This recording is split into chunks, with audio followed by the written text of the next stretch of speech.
hamdan wa syukran lillah. Wassalatu wassalamu ala Rasulillah sallallahu alaihi wasallam. Amma ba'd. Saudara-saudaraku, mari kita dengar kisah Islamnya Bilal bin Rabah Al-Habsyi radhiyallahu an dan penderitaannya. Bilal Al-Habsyi adalah seorang sahabat yang cukup masyhur. Ia adalah muadzin tetap di Masjid Nabawi. Pada mulanya ia adalah seorang budak milik seorang kafir Quraisy. Kemudian Bilal radhiyallahu an memeluk Islam. Dengan keislamannya ini menyebabkan ia banyak menerima penderitaan dan cobaan dari orang-orang kafir. Umayyah bin Khalaf adalah seorang kafir yang paling keras memusuhi umat Islam. Bilal radhiyallahu an telah dibaringkan di atas padang pasir yang sangat panas di saat terik matahari sambil ditindihi batu yang besar di atas dadanya, sehingga ia tidak bisa menggerakkan badannya sedikit pun. Dikatakan kepadanya, "Apakah kamu bersedia mati dalam keadaan seperti ini? Ataukah mau tetap hidup? Dengan syarat kamu tinggalkan Islam." Walaupun dalam keadaan demikian, beliau tetap mengucapkan Ahad, Ahad, Ahad, bahwa yang harus disembah hanyalah Allah Subhanahu wa Ta'ala. Pada malam harinya, sambil diikat dengan rantai, Bilal radhiyallahu an didera terus-menerus sehingga badannya penuh dengan luka. Pada siang harinya, dengan luka di tubuhnya, ia dibaringkan kembali di atas padang pasir yang panas sehingga lukanya semakin parah. Tuannya berharap ia akan mati perlahan-lahan.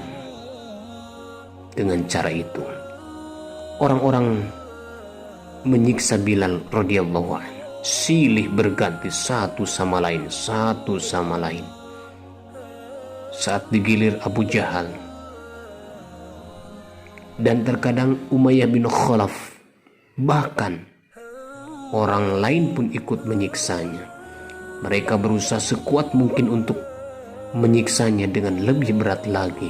Ketika Abu Bakar radhiyallahu an melihat hal itu, maka beliau menebusnya dan langsung membebaskan Bilal radhiyallahu an.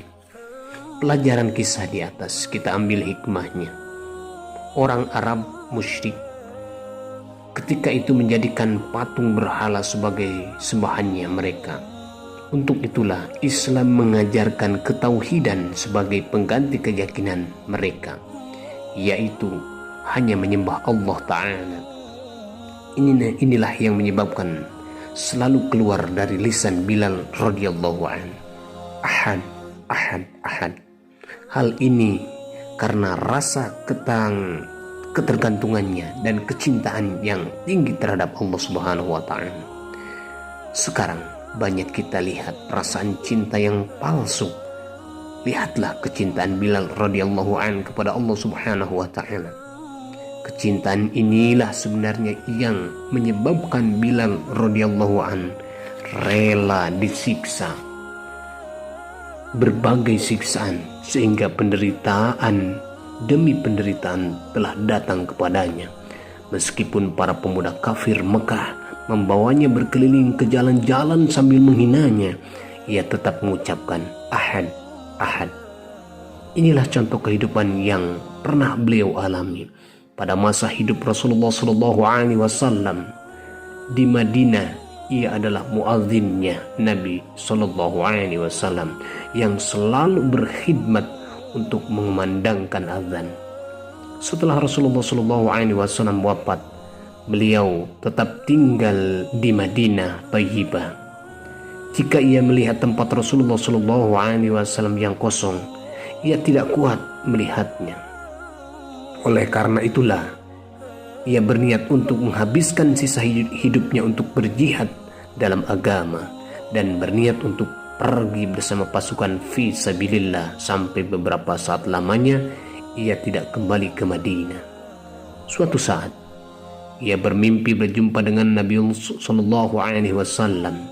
Dalam mimpinya Nabi Shallallahu Alaihi Wasallam berkata, "Wahai Bilal, halangan apakah yang menimpamu sehingga kamu tidak menziarahiku?" Maka setelah bangun dari mimpinya, ia segera pergi menuju Madinah. Setibanya di Madinah, Hasan radhiyallahu an dan Husain radhiyallahu an memintanya agar beliau mengumandangkan azan. Ia tidak dapat menolak permintaan orang-orang yang dicintainya itu. Apabila ia mulai berazan, maka terdengarlah suara azan seperti di zaman hidupnya Rasulullah Shallallahu Alaihi Wasallam.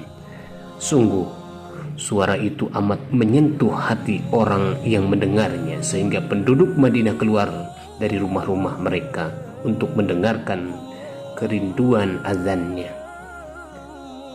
Hanya beberapa hari lamanya beliau tinggal di Madinah, lalu beliau kembali ke Damasik dan meninggal pada tahun ke-20 Hijriah. Saudara-saudaraku yang dimuliakan Allah Subhanahu wa taala, mari kita petik hikmah kisah Bilal bin Rabah Al-Habsyi radhiyallahu anhu ini. Mudah-mudahan ketauhidan tertanam di dalam dada kita sampai akhir hayat kita. Terima kasih. Barakallahu li wa lakum. Assalamualaikum warahmatullahi wabarakatuh.